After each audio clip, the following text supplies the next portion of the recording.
You didn't believe she was dead? For a long time. I just refused to accept that she was gone.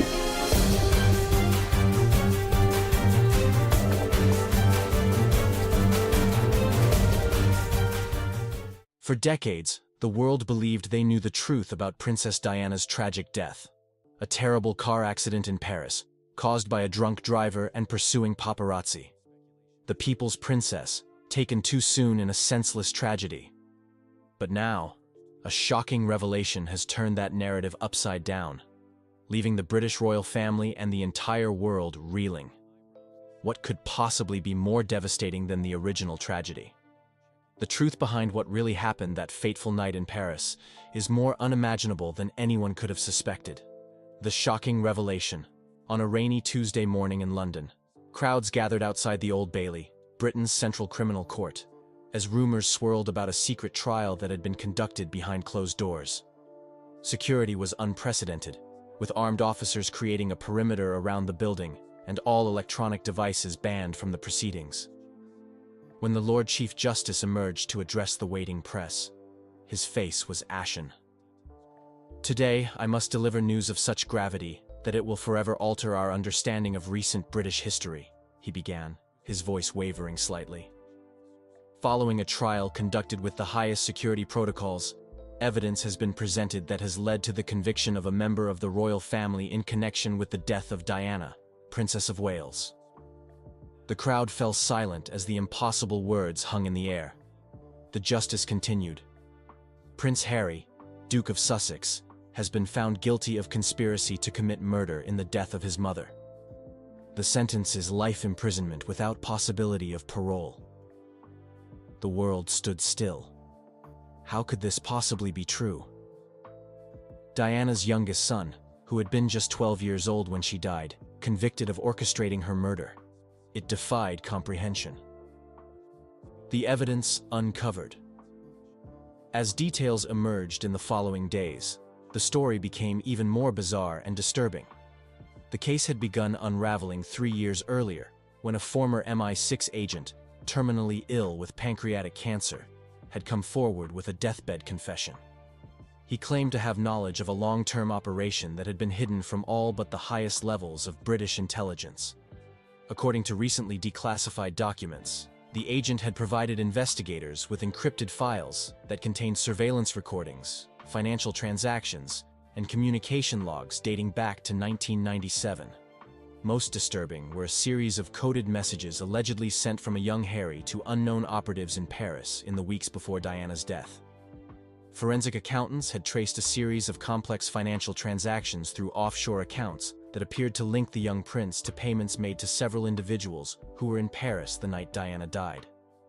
Computer experts testified that the encryption used in these communications matched protocols that would have only been known to someone with access to royal security briefings. Perhaps most damning was newly enhanced security footage from the Ritz Hotel in Paris that appeared to show Harry, disguised and wearing a prosthetic facial feature, meeting with Henri Paul, the driver who would later crash the car carrying Diana and Dodi Fayed. Facial recognition experts testified with 99.7% certainty that despite the disguise, the individual was Harry. The impossible timeline. But how could a 12-year-old boy possibly have orchestrated such a complex plot? This question dominated headlines worldwide as royal experts and criminal psychologists attempted to make sense of the conviction. The prosecution's case, portions of which were now being leaked to the press, presented a timeline that seemed impossible. They alleged that Harry, far from being the traumatized child the world had sympathized with, had been a calculating prodigy who harbored deep resentment toward his mother for her relationship with Dodi Fayed and her increasingly independent stance from the royal family. Psychologists brought in by the prosecution painted a picture of a disturbed child who, despite his youth, had access to resources and connections that most adults could never imagine. They claimed he had been diagnosed with a rare condition that accelerated cognitive development while dampening emotional and moral reasoning, essentially creating a child with the intellectual capabilities of an adult, but without fully developed empathy. The defense had vehemently rejected this characterization, bringing their own experts who testified that such a psychological profile was pure fiction, and that the prosecution's timeline was physically impossible. They pointed out that Harry had been at Balmoral Castle in Scotland with his father and brother when Diana died, a fact confirmed by numerous royal staff and security personnel. The royal family's response. As the details of the conviction became public, Buckingham Palace remained in lockdown. King Charles III, Harry's father, had reportedly collapsed upon hearing the verdict and was under medical supervision. Prince William, now heir to the throne, had cancelled all public appearances indefinitely. After 3 days of silence, the palace finally issued a brief statement. The royal family acknowledges the verdict delivered by the court. This is a time of profound shock and grief as we attempt to understand these disturbing allegations. We ask for privacy as we process these events and determine appropriate next steps. No further statements will be made at this time. The statement was notable for what it didn't say. There was no defense of Harry, no questioning of the verdict, no expression of support for the convicted prince. This omission led to immediate speculation that the royal family had prior knowledge of the investigation, or perhaps even believed in Harry's guilt. Meghan, Duchess of Sussex, who had been in California with the couple's children during the secret trial, was reportedly under protection at an undisclosed location. Sources close to her claim she was utterly devastated and in complete disbelief, having had no knowledge of the trial until the verdict was announced. Public disbelief and conspiracy theories. The public reaction worldwide was one of stunned disbelief, followed quickly by skepticism. How could such a massive conspiracy have remained hidden for decades? How could a child have orchestrated such a complex plot? And why would Harry have wanted his beloved mother dead? Social media exploded with conspiracy theories, many suggesting that Harry was being framed, perhaps by elements within the royal family or British intelligence, who feared what might be revealed in his upcoming memoir. Others pointed to his recent estrangement from the royal family as potential motivation for a coordinated attack on his character and freedom. Supporters gathered outside Kensington Palace with signs reading "Free Harry" and "Truth for Diana." In the United States, where Harry had relocated in recent years, political figures called for international oversight of the case, questioning Britain's judicial process and the secrecy surrounding the trial. Prominent legal experts expressed grave concerns about the conviction. A secret trial, with evidence never subjected to public scrutiny, resulting in a verdict that defies logical timeline analysis. These are hallmarks of a judicial travesty, not justice, remarked one Harvard law professor. The confession that changed everything. Just as public opinion was coalescing around the belief that Harry had been framed, the case took another stunning turn.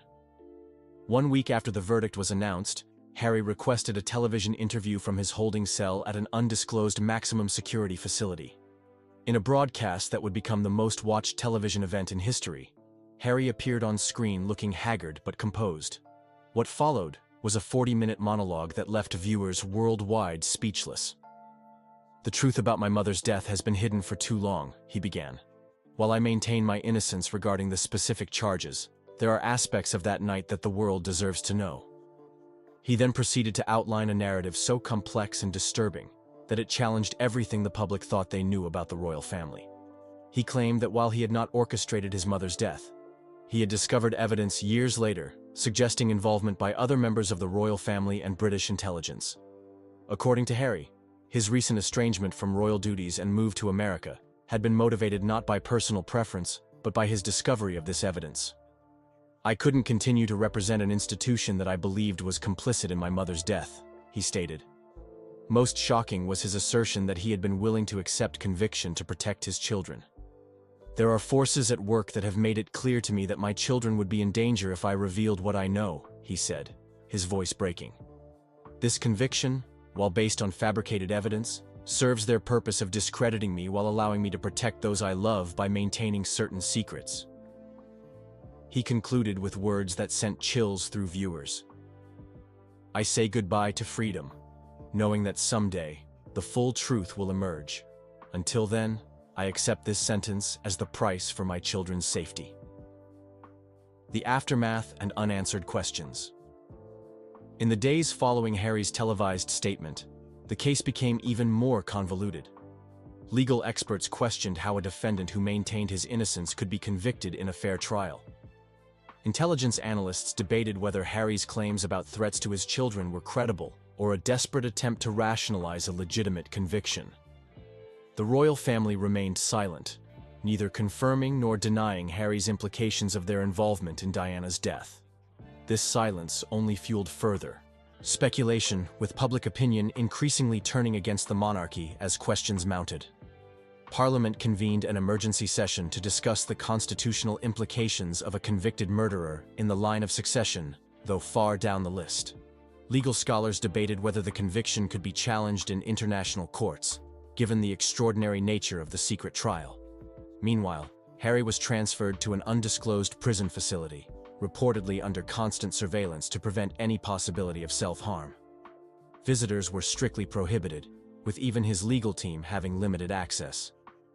The evidence disappears.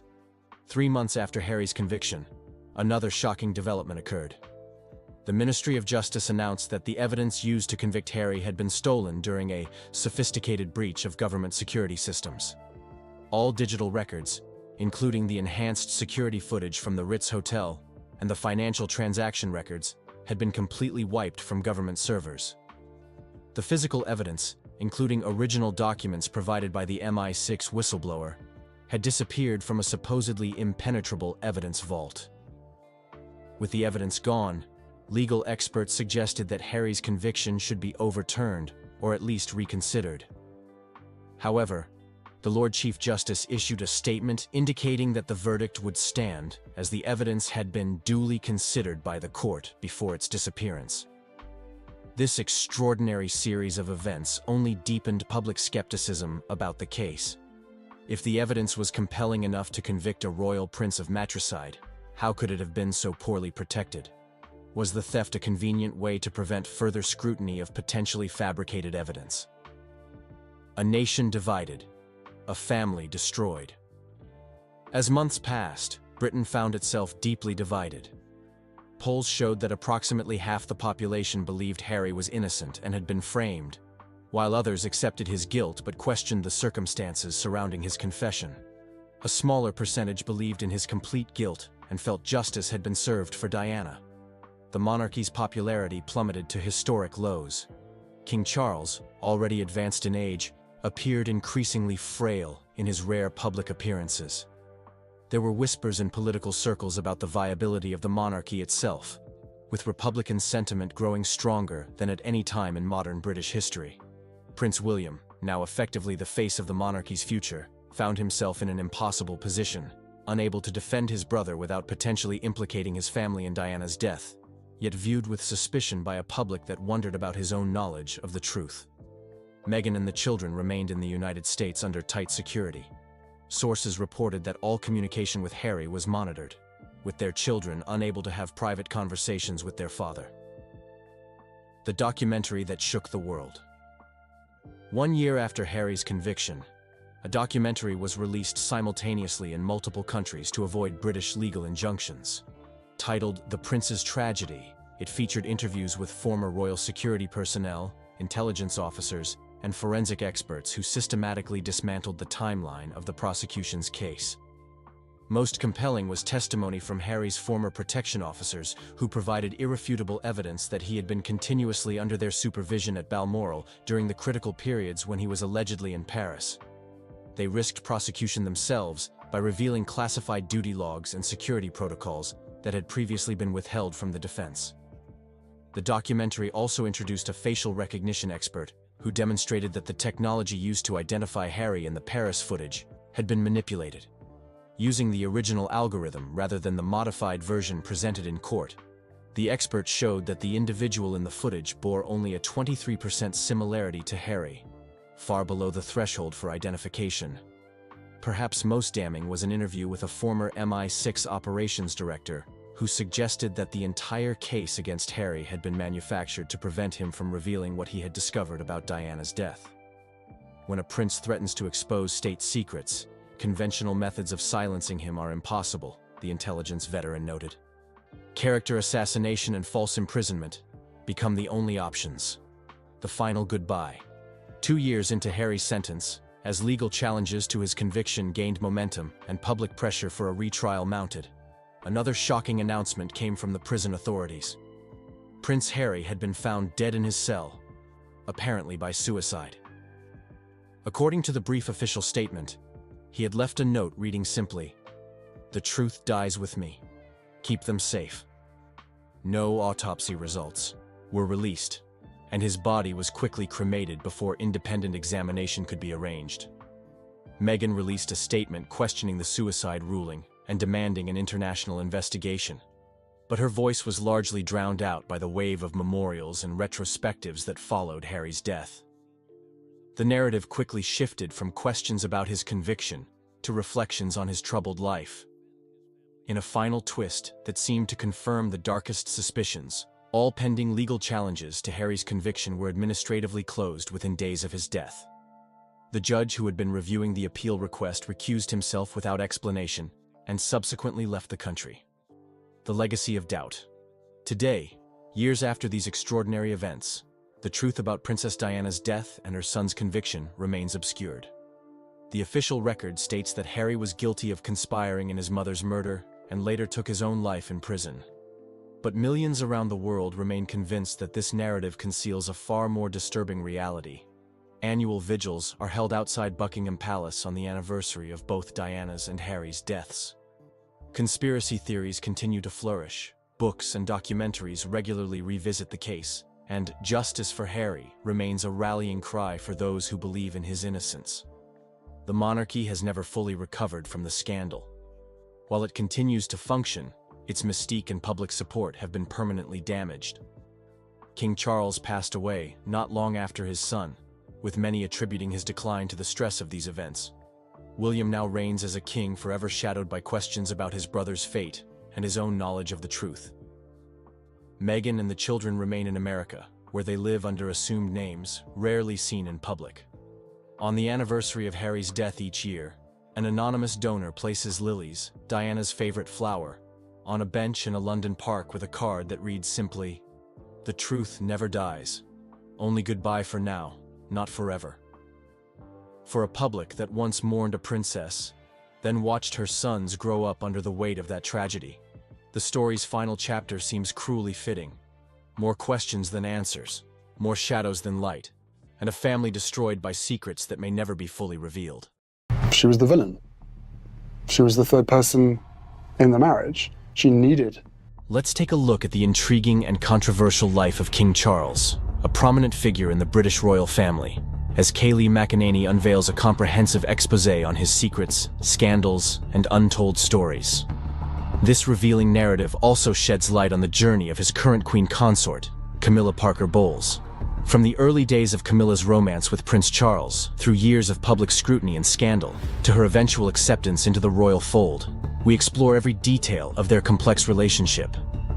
Discover how a single phone call almost brought down the British monarchy, and how a secret love affair existed long before Princess Diana came into the picture. Get ready to delve into the hidden truths behind the headlines, as we examine how Camilla transformed from one of the most reviled women in Britain to queen consort. This story spans decades and includes some of the most shocking moments in royal history, as revealed by Kayleigh McEnany. Starting from the beginning, we follow the current queen consort, Camilla Parker Bowles, and King Charles as they navigate their new roles amidst ongoing public scrutiny.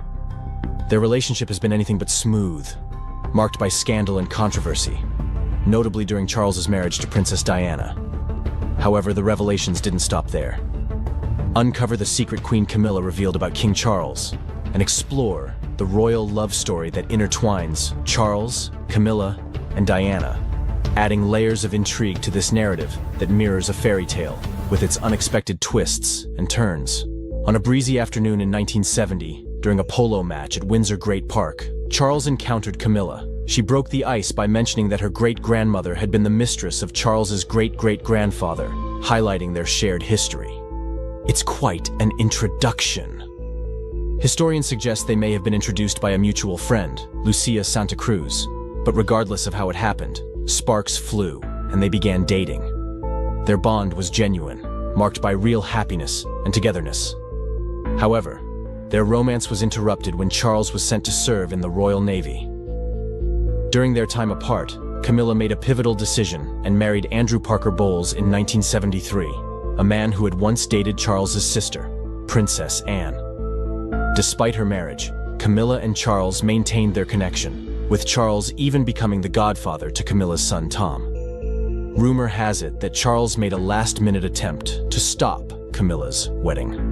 Imagine the heartache of watching someone you love marry another. Before Diana entered the scene, Charles had a brief romance with her sister, Sarah Spencer, in 1977. This relationship ended when Sarah overshared with the press, but she played a crucial role in introducing Charles to her younger sister, Diana, at Althorpe House during a pheasant hunt. This introduction set the stage for Charles and Diana's relationship. Charles's relationship with Diana was heavily influenced by royal expectations.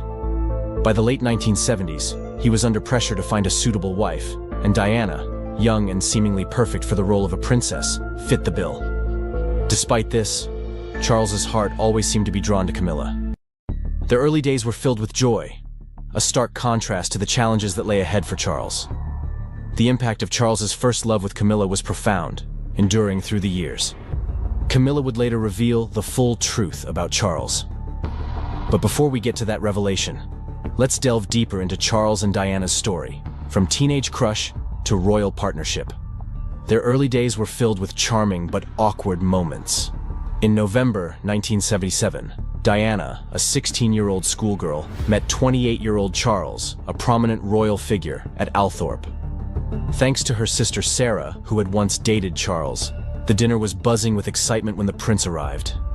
Diana made a lasting impression with her lively personality, catching Charles's attention. He even asked her for a dance after dinner, marking their first formal meeting. In 1978, Diana found herself amid the grandeur of Buckingham Palace, attending Charles's 30th birthday celebration. This event, filled with royalty and elite figures, was a world Diana, still a teenager, had to navigate. Their next notable meeting occurred 2 years later, in 1980, at a friend's house party. During this time, Charles was deeply affected by the tragic loss of Lord Mountbatten.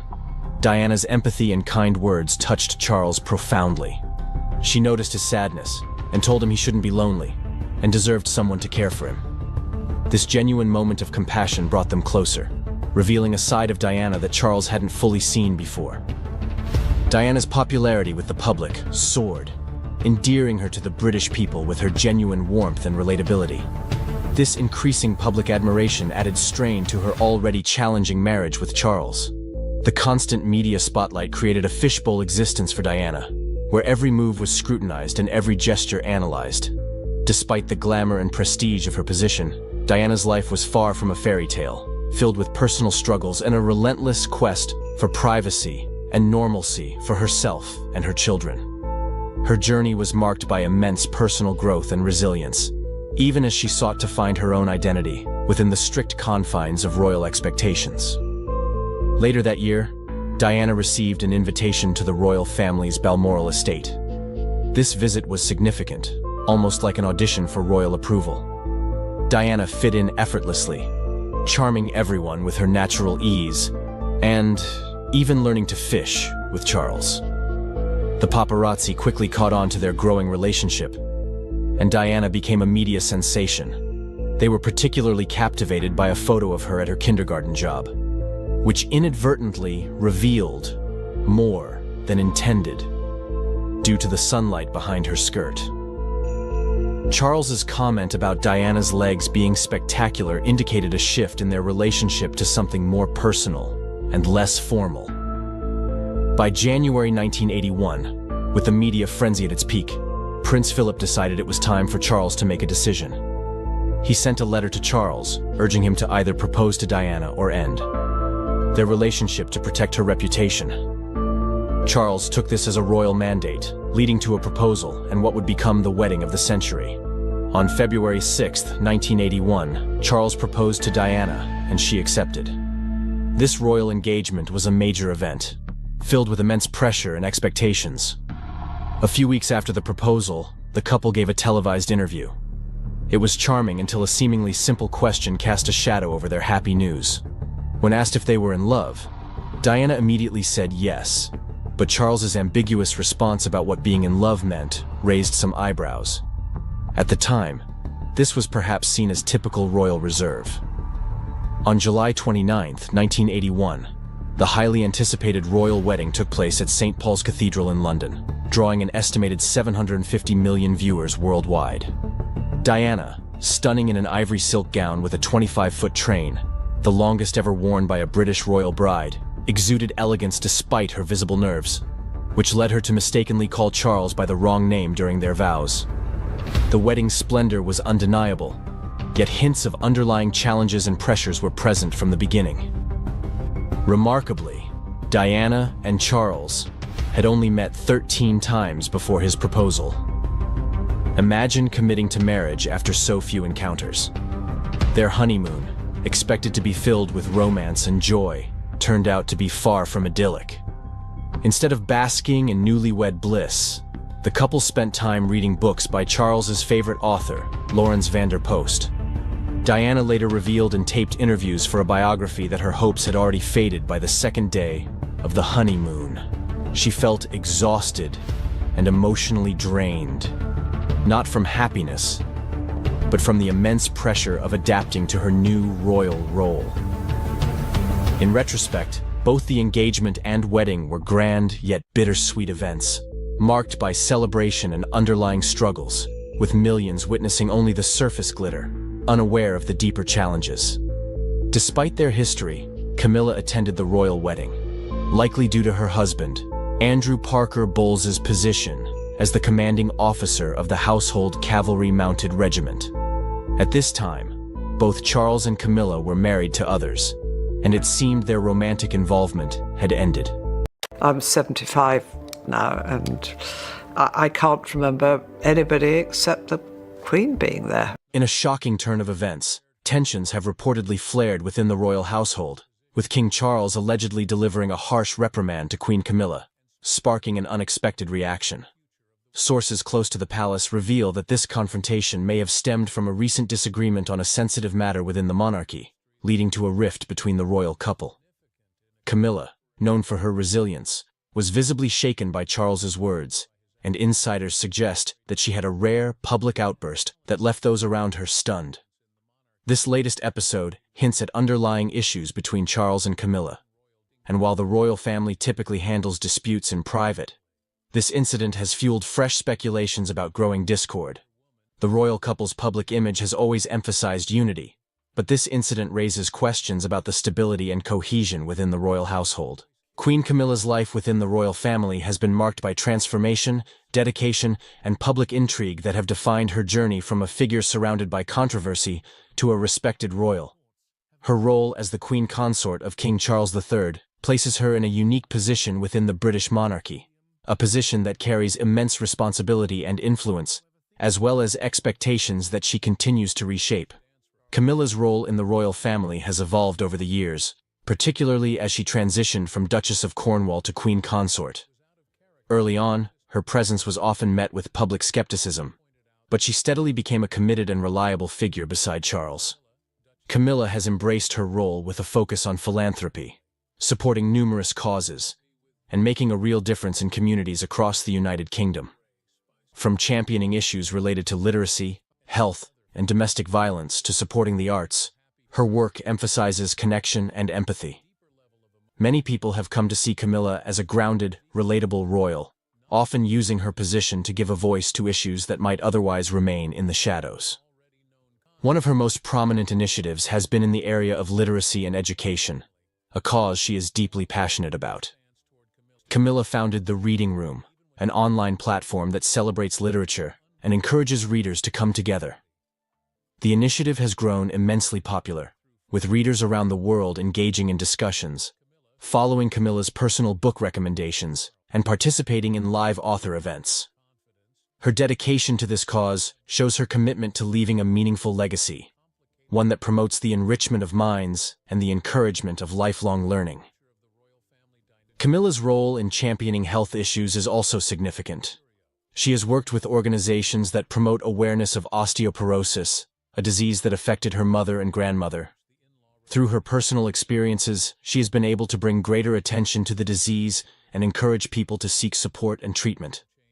Her advocacy extends beyond physical health. she is also a vocal supporter of mental health initiatives, particularly for young people and victims of domestic abuse. In collaboration with various organizations, Camilla works to remove the stigma associated with mental health issues and create safe spaces for those in need. Her efforts in this area have gained substantial recognition, and she has been credited with helping to shift public perception on these critical topics. Engagement with the public is central to Camilla's role as queen consort. Unlike other royals who may sometimes appear distant or aloof, Camilla's interactions often carry a warmth and sincerity that resonates with those she meets. She frequently attends events where she listens to people's stories, offering comfort and showing genuine interest in their lives. This approach has helped her build a reputation as a people's queen, of sorts, someone who cares about the struggles and joys of ordinary people. Whether visiting community centers, schools, or hospitals, Camilla always makes an effort to connect on a personal level, which has helped endear her to many and shift public opinion over time. Despite her strong presence and positive contributions, Camilla is no stranger to rumors and speculation, particularly regarding her relationship with King Charles and her role within the family. From the early days of her relationship with Charles, she has been a focal point of media attention, often portrayed in unflattering ways that cast a shadow over her public image.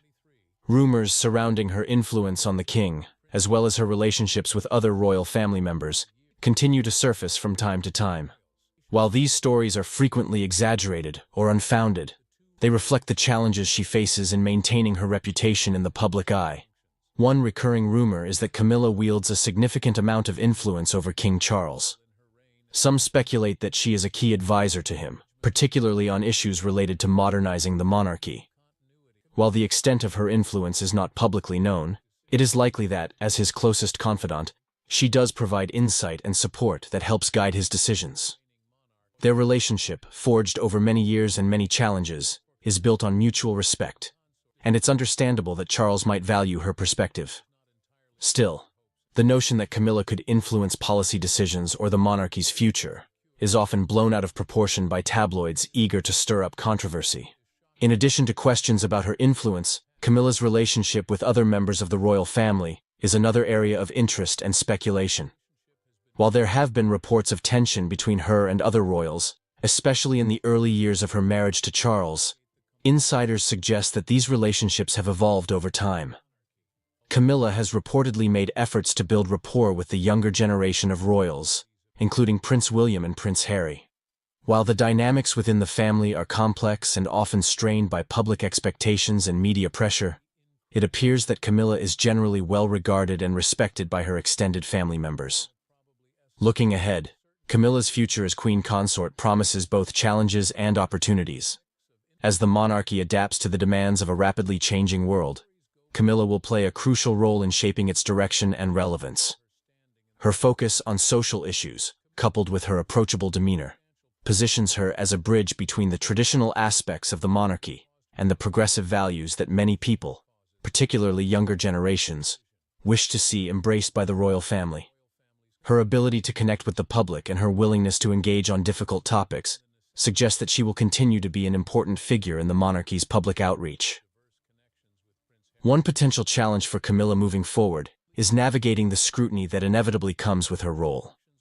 As queen consort, every aspect of her life is subject to public analysis, and even small missteps can become major talking points.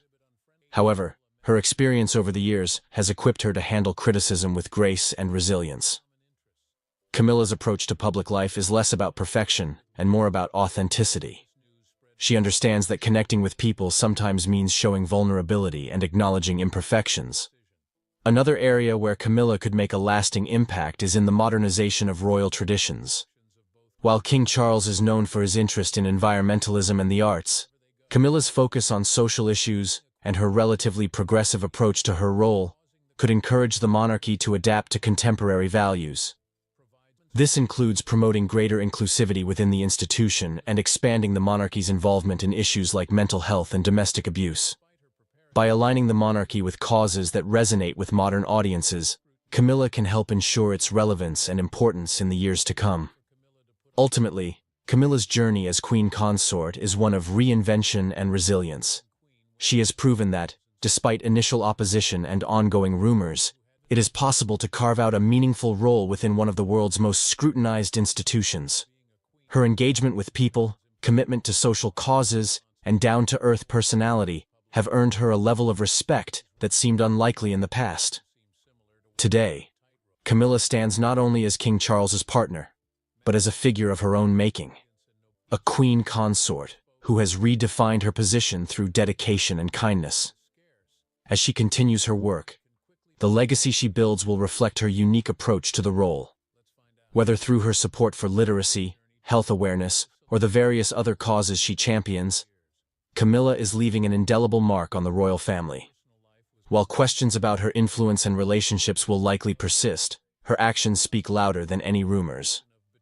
By staying true to her values and remaining committed to making a positive impact, Queen Camilla is securing her place in the future of the monarchy, shaping it in a way that reflects both tradition and progress. Queen Camilla's importance in the royal family continues to deepen, often blending tradition with her own style. Initially viewed as a controversial figure, she's become instrumental in bolstering the monarchy's public image, especially after her official title of Queen Consort became Queen following King Charles's ascension. Her approach is practical, direct, and she's committed to supporting various charitable initiatives, from causes like osteoporosis awareness, something she has long been passionate about, to promoting literacy and tackling domestic violence. These efforts have not only redefined her role, but have also increased her popularity over the years. In terms of future moves, Camilla is likely to continue modernizing and streamlining the royal presence. Unlike past consorts who largely stayed out of the limelight, she appears ready to step into a more vocal, public-facing role, possibly championing mental health or other contemporary issues facing younger generations. Her next steps may also involve engaging with international audiences, subtly shaping foreign relations through diplomatic visits and partnerships.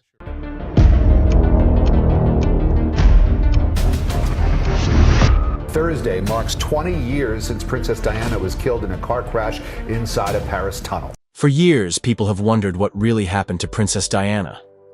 Some believed it was just a tragic accident, but others thought there was a secret behind it.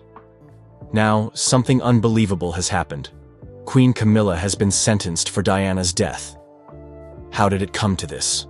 What will happen to the royal family now? The truth has finally come out, and nothing will ever be the same again. How Camilla became a suspect. For years, people have whispered, argued, and even shouted about Camilla's role in Diana's tragic story. Was she really just the other woman? Or was there something more? Let's go back to where it all started. Camilla and Charles go way back, before Diana was even in the picture. They met in the early 1970s and fell in love, but for one reason or another, Charles didn't marry her. Instead, he ended up with Diana, a young, beautiful, and innocent woman who seemed perfect for the role of a princess. But there was a problem. Charles never really got over Camilla. Even after marrying Diana, Charles kept Camilla close. Too close. Diana wasn't stupid. She saw what was happening. Imagine being married to a man who secretly loves someone else. That's what Diana had to live with. And she didn't just stay silent about it. In 1995, she sat down for one of the most famous interviews in history. Looking straight at the camera, she said the words that would be remembered forever. There were 3 of us in this marriage, so it was a bit crowded. Boom. Just like that, the world knew the truth. Diana was suffering, and Camilla was the reason. People turned against Camilla instantly. Even after Diana's tragic death in 1997, Camilla was still seen as the villain. When she finally married Charles in 2005, many people refused to accept her. Some still blame her for Diana's pain, and now, with new evidence coming to light, some believe she played a role in Diana's death itself. But how did she go from being a disliked woman to a murder suspect? Let's talk about it. New evidence that sparked investigation. For years, the case of Diana's death was considered closed. The official story was that she died in a tragic car crash in Paris, caused by a drunk driver trying to escape the paparazzi. But was that really all there was to it? Recently, something changed. New documents were leaked. Documents that, according to insiders, were never meant to be seen by the public. These papers hinted at a bigger plot behind Diana's death, something much darker than an accident. But that's not all. Some former royal staff members, who had stayed quiet for decades, finally spoke up. One witness, whose name hasn't been revealed yet for security reasons, claimed that Diana feared for her life before she died. She allegedly told her closest friends that she believed someone was planning to get rid of her. And guess what? She even wrote a letter predicting that she would die in a car crash. That's chilling, isn't it? But here's where Camilla comes in. According to these leaked documents and witness accounts, there were people within the royal circle who saw Diana as a problem. She was too popular, too powerful, and, most importantly, she wasn't afraid to speak the truth. This made her dangerous, especially to those who wanted Charles and Camilla to eventually be together without any obstacles. Now think about it. If you were Camilla and you knew your path to becoming queen was being blocked by a woman the whole world adored, how would you feel? Some believe Camilla didn't just wait for fate to remove Diana. She helped make it happen. But is that really true? Why the case was reopened? For years, people who questioned Diana's death were dismissed as conspiracy theorists. But when so many people believe something, can they all be wrong? The pressure to reopen the case had been growing for a long time. With the new evidence coming to light, authorities had no choice but to take another look. The big question was, if Diana's death wasn't an accident, then who was behind it? And if there was a plan to eliminate her, how deep did it go? Investigators started pulling old records, re-examining statements, and questioning people who had stayed silent for years. One thing became clear. There were too many loose ends in Diana's death. Too many strange coincidences. And the more they dug, the more Camilla's name started popping up. At first, many thought this was crazy. Why would Camilla of all people be involved? But then, when the leaked documents suggested that Diana had warned about a plot against her, people started listening. Diana had mentioned a woman close to Charles, who might have had a reason to see her gone. Could she have been talking about Camilla? The legal pressure leading to Camilla's involvement. As investigators gathered more evidence, the royal family stayed silent.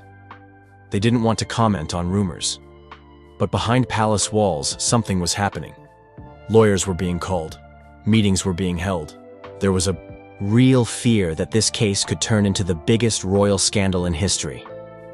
And when the police officially announced they were looking into Camilla as a person of interest, the world went crazy. Imagine that. A queen being investigated for the murder of another queen. It sounds like something out of a movie, but it was really happening. Camilla, the woman who had spent decades trying to win over the British public, was now at the center of a criminal case. Some sources claim that when she first heard about the investigation, she laughed it off. She thought it was ridiculous. But as days went by and more evidence came out, she stopped laughing. She reportedly became paranoid, avoiding public events and staying behind palace doors as much as possible. And then came the breaking point. One of the former royal staff members who had been close to Diana was brought in for questioning. What they said has not been fully revealed yet, but insiders claim it was something huge, something that directly linked Camilla to the case. Whatever it was enough to push investigators to take the next step. Charges and key accusations. The prosecution wasted no time. They made it clear from the very beginning, they believed Camilla was involved in Diana's death. But how? What proof did they have? First, they talked about motive. Why would Camilla want Diana gone? Well, everyone knows about the love triangle. Diana herself had said it. There were 3 of us in this marriage. Camilla was always there in the background, waiting. But was she just waiting, or did she take matters into her own hands? Then came the real bombshell. The prosecution claimed they had evidence linking Camilla to people who might have had a hand in Diana's accident. They brought up secret phone calls, hidden meetings, and even documents that suggested Camilla knew more than she ever admitted. But here's the real kicker. The prosecution hinted that Camilla may have been working with powerful people. People with influence, money, and the ability to make things disappear. Could this mean the royal family itself was involved? Was there a hidden network protecting her all these years? The courtroom was silent. People were hanging on to every word. Was Camilla just a woman in love, or was she part of something much darker? Camilla's defense. Then it was time for Camilla's lawyers to speak. They had one job: to convince everyone that Camilla was innocent. But how do you fight against years of rumors, conspiracy theories, and a public that never really liked you in the first place? Camilla sat still, her face pale, as her lawyers argued that she had nothing to do with Diana's death. They said it was absurd. They pointed out that Camilla wasn't even in the country when Diana died. How could she have planned something so big? Then they played the sympathy card. Camilla was a victim too, they said. The public had hated her for years. She had suffered. She had been called names, blamed for ruining Charles and Diana's marriage, and now she was being accused of something even worse. They painted her as a woman who had simply fallen in love with the wrong man at the wrong time. And then came the biggest moment. Did Camilla herself speak?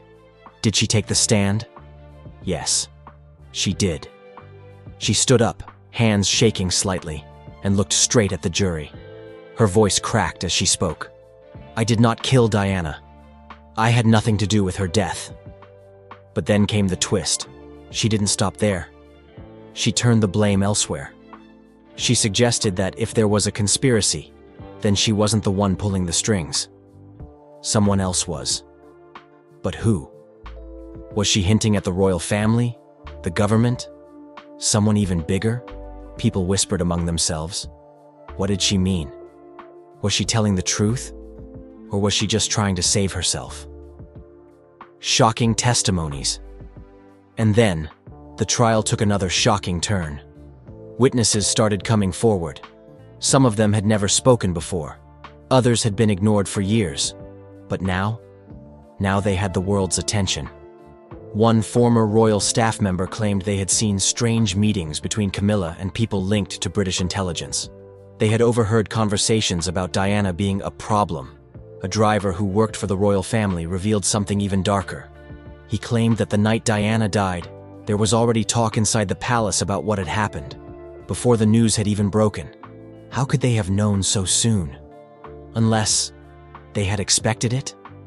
And then came the biggest shock of all. A former security officer, someone who had worked closely with Charles and Camilla, took the stand. He looked nervous, wiping sweat from his forehead. He took a deep breath and then said it. I was told to keep quiet. I was told Diana's accident wasn't an accident. Gasps filled the courtroom. Even Camilla's lawyers looked shaken. Who told him to keep quiet? Why? The judge called for order, but the damage was done. The jury had heard everything. The world had heard everything. Final verdict and sentencing. The courtroom waited. Hours passed. People outside were glued to their screens. What would happen? Would Camilla walk free? Or would this be the day justice was finally served? Then, the jury returned. The room held its breath. The judge asked the foreman to read the verdict. Guilty. The word echoed through the room. Camilla blinked as if she hadn't heard it. Guilty? Number that couldn't be right. The judge began to speak. He talked about the seriousness of the crime, the need for justice, and then finally he gave the sentence. Life in prison. The room exploded. Some people cheered, others gasped. Reporters rushed outside to break the news. Queen Camilla, now just Camilla Parker Bowles again, had been sentenced to life. And then came her reaction.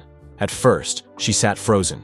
Her face turned red, her hands clenched into fists. Then, suddenly, she stood up and shouted, "This is a setup! I didn't do anything." She turned to Charles, who was sitting nearby, his face pale and expressionless. "Say something. Tell them." But Charles didn't move. He just stared ahead, like he wasn't really there. Camilla tried again. She begged, she screamed, but no one listened. The guards moved in, grabbing her arms. She fought, but it was no use. They led her away, her voice still echoing through the room. And just like that, it was over. But was it? Because as Camilla was taken out, the questions still remained. Was she really the mastermind? Or was she just a piece in a much bigger game? And if she was, then who was still out there, hiding in the shadows? So, what happens next? Camilla has just been sentenced. The entire world is in shock, and now the big question is, where does she go from here? Camilla's fate. Now, let's be real. Camilla is not the kind of person to just sit back and say, "Oh well, I guess I'll go to prison now." She has spent decades climbing her way to the top. She went from being the most hated woman in Britain to the queen of the country. Do you really think she will give up that easily? Camilla still has powerful friends, expensive lawyers, and, most importantly, King Charles himself. He has spent years defending her, making the public accept her, and trying to erase the memory of Princess Diana. Would he just stand there and let her rot in jail? Absolutely not. So, of course, the first thing Camilla will do is appeal. Her lawyers will argue that the trial was unfair, that the evidence wasn't strong enough, and that she was targeted because of who she is. They might even say that the case was nothing but a conspiracy to bring down the monarchy. But here's the problem. Appeals take time. A long, long time. While the process is happening, Camilla will have to wait. And no, she won't be waiting in her fancy palace. She will be in prison. Well, Camilla won't be thrown into just any regular prison. She won't be sitting in a tiny cell with 10 other women. She is still the queen consort, and whether people like it or not, she has special status. This means she will likely be sent to a high-security prison for VIPs, where she will have her own cell, some level of protection, and probably more comfort than an average prisoner. One possible location is HMP Bronzefield, the UK's most high-profile women's prison. It has housed some of the most dangerous female criminals in Britain, but it also has private cells for high-profile inmates. Camilla would likely have limited contact with other prisoners for safety reasons, but make no mistake, prison is still prison. There are no royal servants, no fancy dinners, no designer dresses, just a small room, a metal bed, and a life completely controlled by prison rules. Can you imagine Camilla waking up to the sound of prison guards, eating simple food off a plastic tray, and having no access to luxury? Would she even be able to survive it? And then there's another question. How will the public react to seeing a queen in prison? Would people feel bad for her? Or would they celebrate, saying justice has finally been served for Diana? The monarchy's future. Now, here's where things take a dark turn for the royal family. Because this isn't just about Camilla. This is about King Charles, too. Think about it. His wife has just been convicted for being involved in the death of Princess Diana. His entire reputation is now hanging by a thread. People are furious. The media is going crazy. Protests are breaking out in the streets. And the big question on everyone's mind is, can King Charles stay on the throne after this? For years, there were already people who didn't want Charles to be king. Many believed the throne should have gone straight to Prince William after Queen Elizabeth's death. Charles was never as popular as his mother, and now, with this scandal, his rule is in serious danger. The British monarchy survives on public support. If the people lose faith, the system starts to fall apart. And let's be honest, after this trial, how many people will still support him? The Queen was loved because she stayed away from scandals. Charles, on the other hand, is now right in the middle of one of the biggest royal scandals of all time. Some experts believe that he will try to hold on to the throne, hoping the public will eventually move on. But others think he might be forced to step down, either because of public pressure, or even because of a decision made within the royal family itself. And if Charles steps down, who takes over? Prince William. Will this scandal lead to the end of the monarchy? Now, this is the biggest question of them all. Could this be the final nail in the coffin for the British royal family? We have to remember, the monarchy has already been struggling. Younger generations are losing interest. Many people feel like the royal family is outdated, unnecessary, and a waste of taxpayer money. But this could push things over the edge.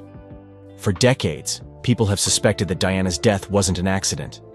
Now, with Camilla's sentencing, many will see this as proof that something dark has always been lurking within the royal family. And when the public loses trust, it's very hard to get it back. Imagine this.